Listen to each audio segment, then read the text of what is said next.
What's going on, YouTube? D back with another video, and this is my video response to Parable of the Vineyard and Christian Truthers on this Black Hebrew Israelites What Do You Need to Know 2020 video. A little over a day ago, I said I'm going to do a video response to this, as both the Black Hebrew Israelites and you guys are both wrong. A lot of semantics here on both sides. What I'm going to do is I'm going to make this a series. This video that they put up is an hour and 45 minutes, and it's just so many things in here that I feel like I need to touch on. If I were to do just one video, it would be hours. So I figured I'd just cut things up so people can absorb it properly, those who are interested. And maybe Adam and Justin can check it out as well, and maybe one day have a discussion on it on their videos. I am Hebrew. I am not one of those Black Hebrew Israelites that are on the street corners, because, first of all, black is not a nationality. That is the name given to us in our captivity. So I'm not here to defend the Christians or the Black Hebrew Israelites on them corners. I'm here to clarify what the book says. So that's what I'm going to do. Also, in the beginning of this video, I'll put it up right now, this is how they started their video. In no way, shape, or form do I condone anything like this. I don't care what the history was with our captivity. The bottom line is our captivity happened because we didn't follow instructions. Yah said to treat your neighbor as you would yourself, and I'd be damned if I kissed a neighbor boot. So I wouldn't expect my neighbor to kiss my boot. So I'm not here to play games, to play semantics, or to take sides because of who I am nationality-wise. At the end of the day, the word is the word, so I'm going to use the word to prove itself. And as I stated in my comment, both sides are wrong here, and I'm going to show it. And when I do so, it's no personal attack. At the end of the day, we are all brothers. We all come from either Japhet, Shem, or Ham, and they're all related to Noah because they're sons. That means we are all family. That's also in the book. So this is not personal, but it does need to be clarified. And just like people are clarifying the nonsense that's going on those street corners, we also need to clarify what the Christians are saying that's wrong. With that said, here's my video. Well, brother, this is a topic that we've, you and I have been talking about for some time, and it's something that we put aside because I think, quite frankly, we just didn't want to put the fight out there, and we felt like there was much more important topics to talk about. And for me personally, we're doing the Revelation line by line study on the Parable of the Vineyard channel, and when I got to Revelation 1:14 through 15, it reminded me of this whole thing, and quite frankly, I wanted to just skip right over it because it just brings about arguments over the flesh, and honestly, it's just something that I just don't care for. And once again, we have more important things to discuss. Yeah. So let's transition a little bit, and let's actually let's start honestly debunking what they preach. And unfortunately, it's like some people I think at this point would start saying, "Oh well, this is becoming now this is a white thing." But here, let me just share this little piece I've got here. This might help transition a little bit. It says, "What do the scriptures say regarding skin color?" Because you know what, with the Most High, he did put skin color in there, and so let's just talk about it. So before we go here, I need to reiterate that I despise having to do this, but again, this is a large group of people claiming the heritage of the biblical Israelites based off their skin color. So as with all false doctrine, we must expose it by sharing the truth. And in his infinite wisdom, I think you and I talked about it about 4 to 5 years ago, I kind of fell for it. I was like, I watched a video and they went, through a couple scriptures, like, which we'll go over tonight, like Deuteronomy 28:64, they'll be sold in ships, like African slave trade, and a few others. And you're like, well, this just makes sense, So, and let's dive right into it. And so let's just start right here at Revelation 1:14. So let's start with Messiah himself, Messiah Yahusha. And, a lot of times when they put forth their doctrine, they'll actually skip verse 14 because it kind of does muddy the waters for them really quickly, and then they'll just go right to 15, which we'll talk about in a second. But Revelation 1:14 says, his head and his hairs were white like wool, as white as snow, and his eyes were as a flame of fire. And let me just read this real quick, if you don't mind, and we'll kind of go back and forth. But it says, notice it emphasizes the color twice. It does not say his hair was the texture of wool,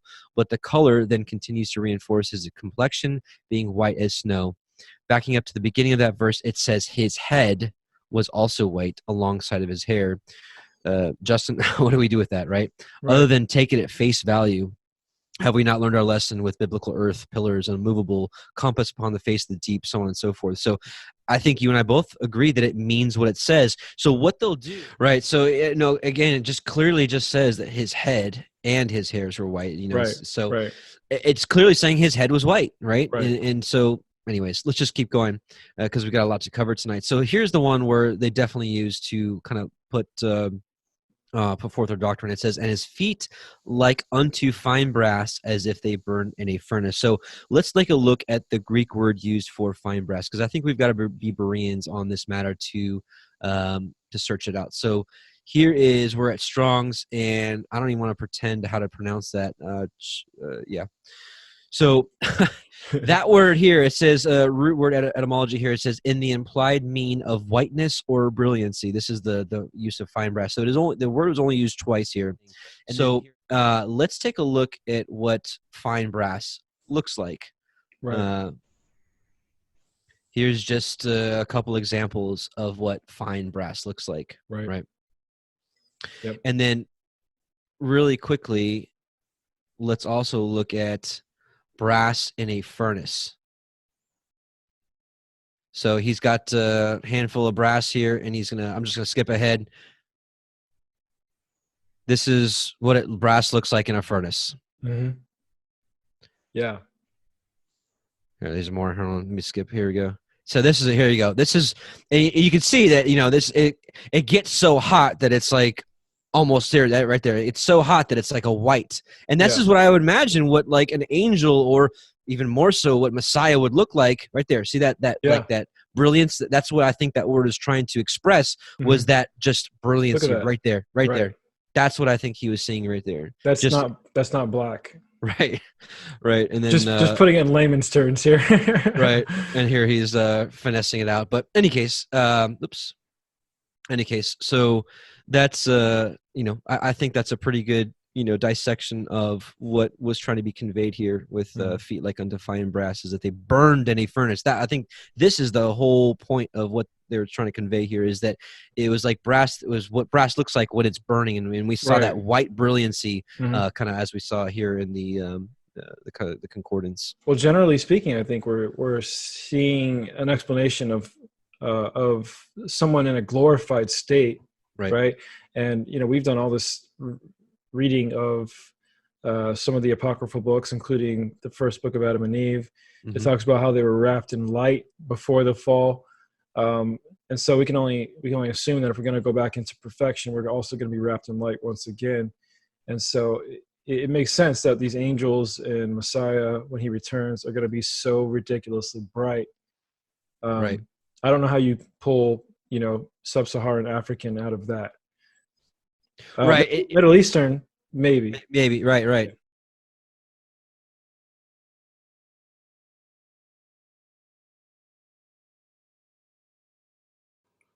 Okay.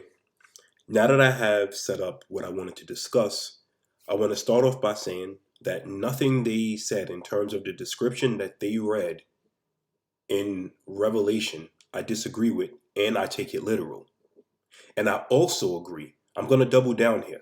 I also agree that what the Black Hebrew Israelite camps that be on them corners, what they be doing, they omit information like that verse 14, as he said earlier, and then they try to massage the verses to kind of get you to perceive what isn't really there if you read the book yourself, right? However, these gentlemen are doing the exact same thing. And I'm going to prove it here. First, what I'm going to do is I'm going to be a Berean. and I'm going to support their position. Bereans, when they get this information, what they do is they go back into the Old Testament to verify it, right? And this is how they knew to believe in Yahshua, right? So let's go to the book of Daniel, the man who prophesied about Alexander the Great and, the different kingdoms, like prophecies that actually have come forth in world history, right? So if you go to Daniel 7 and 9, it says, "As I looked, thrones were placed, and the Ancient of Days took his seat. His clothing was white as snow, and the hair of his head like pure wool." Now, it didn't say a color, but I'm going to just assume that this is not just saying that his hair is like the texture, but just the color. I'm going to sit with this, right? His throne was fiery flames. Its wheels were burning fire. Well, I have a question. A throne sits in a kingdom. Was Yahshua's throne of this world?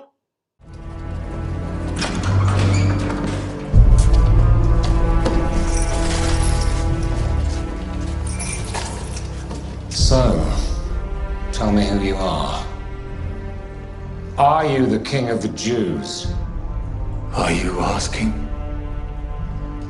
Or is it a question coming from others? Are you a king? That's what your own people and chief priests tell me you claim to be. My kingdom is not of this world. Let me continue. Daniel 10, 5 and 6. "I lifted up my eyes and looked, and behold, a man clothed in linen, with a belt of fine gold from Uphaz around his waist. His body was like beryl, his face like the appearance of lightning, his eyes like flaming torches, his arms and legs like the gleam of burnished bronze, and the sound of his words like the sound of a multitude." In other words, if he was in a room full of people, he can get their attention, right? But we have a problem here. Because just like Daniel is in the Old Testament, we also have the book of Isaiah that's also in the Old Testament. And I'm going to read this to you. Isaiah 52 and 14. "As many were astonished at you," meaning Israel. "As many were astonished at you," meaning Israel. "His appearance was so marred beyond human resemblance, and his form beyond that of the children of mankind." That's a description of Yahshua. Isaiah 53, 1 and 12. "Who has believed that he has heard from us? And to whom has the arm of the Lord been revealed? For he grew up before him like a young plant, and like a root out of dry ground. He had no form or majesty that we should look at him, and no beauty that we should desire him." This man is not attractive, what Isaiah is describing here. He was despised and rejected by men, a man of sorrows and acquainted with grief, and as one from whom men hide their faces, he was despised, and we esteemed him not. Surely he has borne our griefs and carried our sorrows. Remember, he's the Lamb, right? Yet we esteemed him stricken, smitten by God, and afflicted. But he was wounded for our transgressions. He was crushed for our iniquities. Upon him was the chastisement that brought us peace, and with his stripes we are healed. This is an unattractive, marred man that held or had the perception of holding no form of majesty whatsoever. People looked at him and dismissed him. That's what the book of Isaiah says. This is contrary to what the book of Daniel says, right? However, let's go back into the New Testament. Let's see something that happens here. Matthew chapter 17, 1 and 27. "And after 6 days, Jesus took with him Peter and James." Now, Peter and James is with Jesus. and John his brother, and led them up a high mountain by themselves, and he was transfigured before them, and his face shone like the sun, and his clothes became white as light.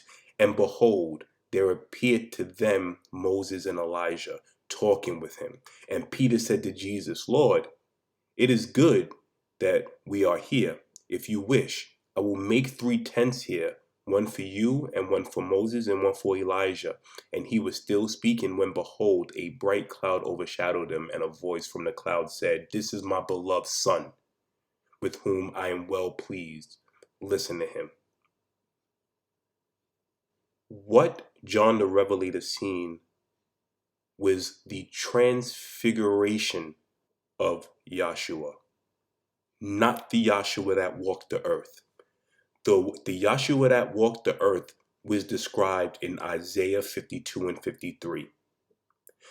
The Yahshua that was on his throne was prophesied in Daniel 7 and Daniel 10, and then in the New Testament, Matthew 17, 1 to 27.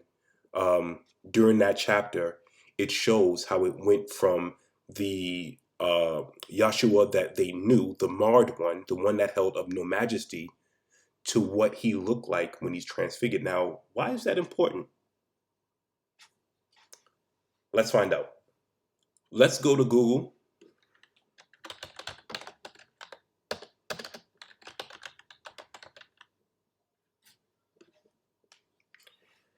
A complete change of form or appearance into a more beautiful or spiritual state.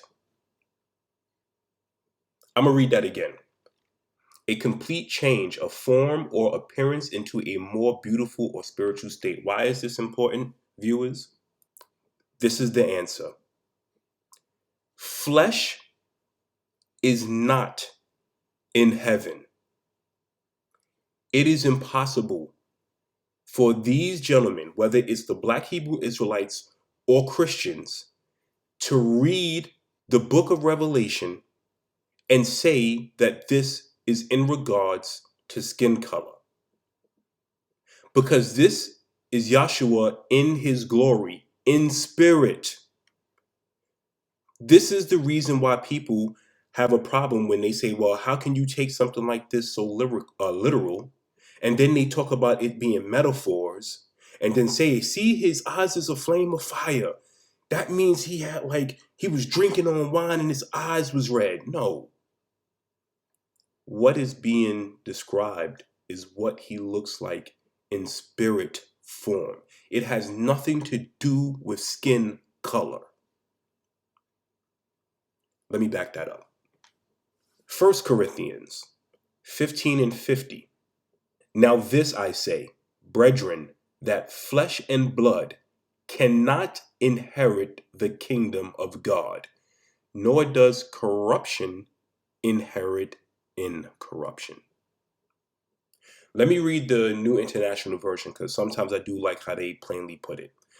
I declare to you, brothers and sisters, that flesh and blood cannot inherit the kingdom of God, nor does the perishable inherit the imperishable. Flesh perishes, spirit doesn't. This is why Yahshua said, don't be afraid of those who can kill the body, but be afraid of the one who can kill both body and spirit. I'm going to make this a series because there was almost 2 hours of this video, and it has to be clarified. Because though I do understand, bro, what these guys are doing on the street, it is racist, right? And it makes Hebrews like myself look bad, because when I state my nationality, when I don't use that color that, the world, the land of my captivity have placed on me, then when they hear that, oh, he said he's Hebrew, and then they look and they refer that to what they know, what they see on the streets. This is why it's not good to be unlearned and go out there and speak on them corners and push racism and all types of craziness that's not in that book. It doesn't mean that they are not the people of the book, because it's not based on skin color. It's based on prophecy. The curse is what was in the book, right? Something that usually the Christians, they get caught up in the complexion aspect. They first say that it's not about whiteness or blackness, and then make a 2-hour video about complexion. Then don't let it be about complexion or pigmentation. Let it be about the curses, the prophecies, and compare that to people of the world who has gone through this that we can verify. And if you do that, then you can know that these people are the people, but not all of them are acting the way they should. Because the bottom line is, in the book of Deuteronomy, it says we should not hate Esau because he's our brother, and we should not hate the Egyptian because we were a stranger in their land. And I'm not saying that white people are Esau. They're not Esau. They come from the line of Japhet. Go to the table of nations, Genesis 10. It tells you who went to the isles of the Mediterranean. People are not reading their books. That is the problem. And trust me, I'm not trying to indict people or call people out. I was like that. Look, man, I've been into this for the past few years. But for years and years prior to that, I would just listen to people speak, and I knew that enough of it resonated with me to where, okay, yeah, I can tell, I feel like there's some truth in here, but I couldn't differentiate the lies in between, such as calling, white people Esau. The book of Revelation is not talking about skin color. Corinthians 15:50 already told you that, as well as the fact that if you go back and you read Daniel 7 and 9, they give you the same sort of description of Yahshua, but talks about his throne being as a fiery flame and its wheels were burning fire, when we know his throne is not of this world.